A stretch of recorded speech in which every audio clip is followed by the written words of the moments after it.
तो बहुत सारे स्टूडेंट्स की डिमांड आ रही थी कि सर एक बार बता दिया जाए कि ओएमआर शीट जो है वो देखने में कैसी होती है, या किस तरह से ओएमआर शीट को उन्होंने एग्जाम के टाइम पे क्वेश्चंस मार्क करने हैं, ओएमआर शीट को फिल करना है। तो इस वीडियो के जरिए मैं वो सब चीज़ें आपको बताने वाला हूँ। ये मैं भी जानता हूँ आप में से कई सारे स्टूडेंट्स जो है वो अपने टाइम पे कभी ना कभी ओएमआर शीट को यूज़ कर चुके होंगे।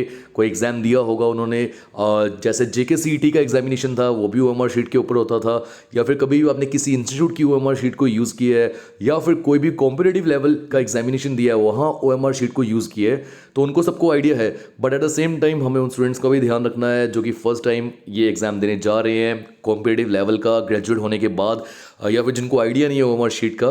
तो इस वीडियो को लास्ट तक जरूर देखिएगा ताकि आपको बहुत सारे इंपॉर्टेंट पॉइंट्स जो हैं वो क्लियर हो जाएं। और मैं ये भी बोलूँगा कि आज के टाइम पे मेजॉरिटी ऑफ द एग्जामिनेशंस जो हैं वो ऑनलाइन हो रहे हैं। इस वजह से भी कुछ बच्चों को ओएमआर शीट का आइडिया नहीं है, बट क्योंकि आप कंप्यूटर्स पढ़ चुके हो वहाँ भी हमने ओएमआर के बारे में पढ़ा होगा, कुछ चीज़ें पता होंगी, जो नहीं पता है वो इस वीडियो में आप देखिए। दोस्तों ये जो आपके सामने आप ओएमआर शीट देख रहे हैं ये हमारे खुद के इंस्टीट्यूट की है, विंग्स उड़ान की ओएमआर शीट, जो कि हम ऑफलाइन टेस्ट के लिए यूज़ करते हैं। तो देखो जो भी आपको जेकेएसएसबी ओएमआर शीट प्रोवाइड करेगा जहाँ पे आपने क्वेश्चन के जो आंसर्स हैं उनको मार्क करना है, ऑप्शन को फिल करना है, तो कुछ देखने को इसी तरह की होगी वो। देखो सबसे पहले तो ऊपर स्टूडेंट्स नेम होता है जो कि ब्लॉक लेटर्स में लिखना होता है। It means you have to write your name in capital letters. और जैसे ही आप वो नाम लिखोगे कैपिटल लेटर्स में तो आपको पूरा जो नाम है नीचे लेटर्स जो दिए गए हैं और वहाँ पर भी उनको मार्क करना है। मैं आपको बताता हूँ किस तरह से। मान लीजिए आपने यहाँ अपना नाम लिखा, चलो मैं खुद का नाम लिखता हूँ PA एंड सो ऑन। अभी because I am using this brush तो ये ऑब्वियसली बॉक्स से बाहर जाएगा, आपको ये काम नहीं करना है।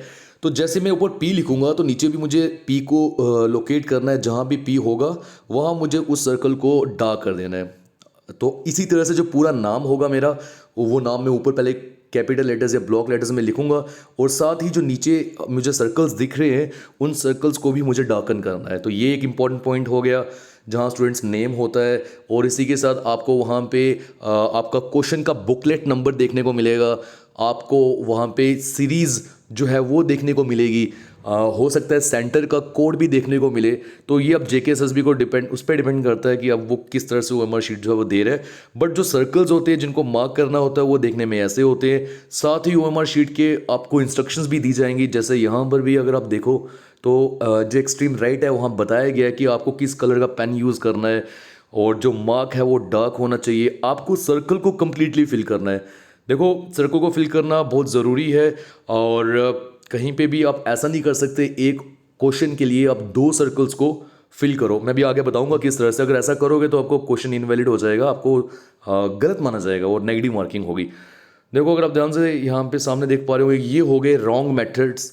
जिस तरह से आप सर्कल को अगर फिल करते हो ये सब रॉन्ग मेथड्स है।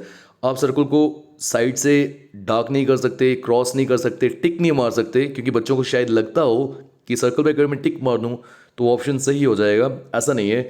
और ना ही जो ये डी तरीके से बताया गया आप ये भी यूज़ नहीं कर सकते हो। जो करेक्ट मेथड है, करेक्ट मेथड ये आपके सामने आ गया। आपको ये जो सी ऑप्शन है इसका, तो टोटली आप देख रहे हो पूरा डार्क किया हुआ है, सर्कल को पूरा फिल किया हुआ है। इस तरह से आपने जो भी सवाल देगा आपको उस सवाल का ऑप्शन जो है आपको लगता है सही है उसे मार्क करना है।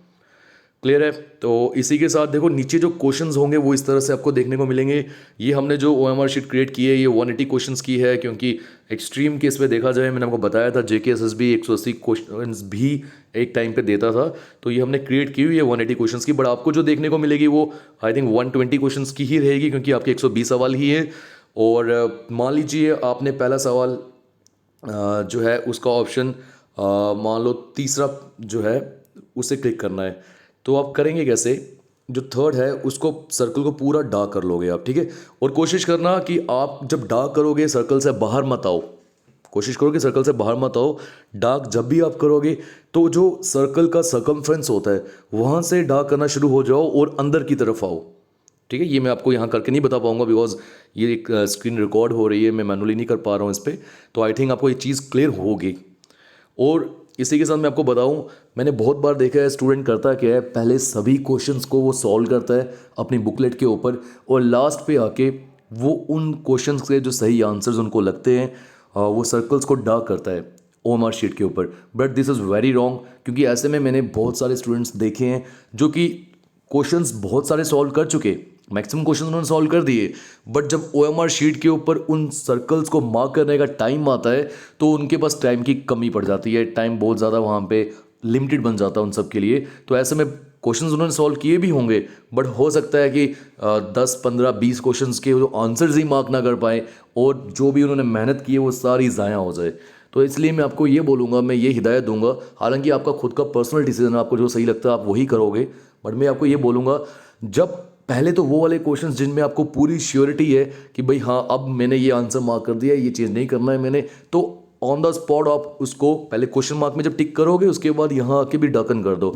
और कोशिश करो ऐसा करो, मान लो आपने अकाउंटेंसी सेक्शन को पकड़ा है पहले, तो उसके 30 क्वेश्चन सॉल्व कर दिए जो भी आपको आते थे, वो 30 क्वेश्चन जब आपने एक बार कर दिए, OMR शीट के ऊपर आओ, उन क्वेश्चंस की मार्किंग करके उनको डार्क कर लो। या जो भी, मान लो आपने 25-25 क्वेश्चंस का एक वो सेट बना लिया कि पहले मैं 25 क्वेश्चंस को सॉल्व करूंगा फिर इसे मार्क करूंगा। कुछ बच्चे ऐसे भी होते हैं जो एक क्वेश्चन को सॉल्व कर रहे हैं उसी समय आके यहाँ मार्क कर रहे हैं, जैसा आपको सही लगे वैसा करो, बट लास्ट मिनट के लिए ये मत चीज़ें छोड़िएगा, क्योंकि फिर आपको टाइम की कमी होगी। ये मैं लिख के देता हूँ, क्योंकि मैंने देखा है सभी क्वेश्चंस 120 क्वेश्चंस जो हैं उसमें से अगर किसी को 100 आते हैं, अगर वो सॉल्व कर रहा है और अभी तक उसने OMR शीट के ऊपर डार्क नहीं किया, लास्ट में अगर वो डार्क कर रहा है तो उसको टाइम का इशू आएगा, क्वेश्चंस करने के बावजूद वो मार्क नहीं कर पाएगा। तो ये मैं जो मेनली वीडियो बना रहा हूँ आपको बस यही बताने के लिए कि जब आपको पता चल गया आपने क्वेश्चन सॉल्व कर दिया हुआ है, तो यहाँ पर OMR शीट में आके उस क्वेश्चन का जो सही ऑप्शन है जो आपको लग रहा है उसे डार्कन कर दो।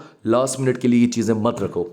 और जिस क्वेश्चन पे आपको डाउट रहता है उस क्वेश्चन का अगर आपने डार्क नहीं भी करना, क्योंकि आपको ऐसा भी लग सकता है कि शायद बाद में आके आपको वो ऑप्शन चेंज करना पड़ जाए, तो उसके लिए मैं आपको ये ज़रूर बोलूँगा कि उसको साइड पे रखो, वो बाद में डार्क करो, बट जिनकी आपको श्योरिटी है वो डार्क करना शुरू हो जाओ। मैं इतनी ये जो एनर्जी बोलने में आपको लगा रहा हूँ इसी चीज़ के लिए कि आप मेरी ये बात जो है वो सोच समझ पाओ और इसको इम्प्लीमेंट कर पाओ। तो ठीक है, आई थिंक आपको ये क्लियर हो गया होगा। तो दोस्तों ये था इम्पोर्टेंट एक OMR शीट के ऊपर वीडियो जो मैं चाहता था आप सबको मैं आइडिया दे पाऊँ। तो ठीक है, अब मिलते हैं अगले लेक्चर में। अभी मेरी कोशिश होगी एक और वीडियो बना के मैं आपको JK बैंक के जो एसोसिएट की डेट्स हमें आइडिया मिला है वो मैं बता पाऊँ। शुक्रिया।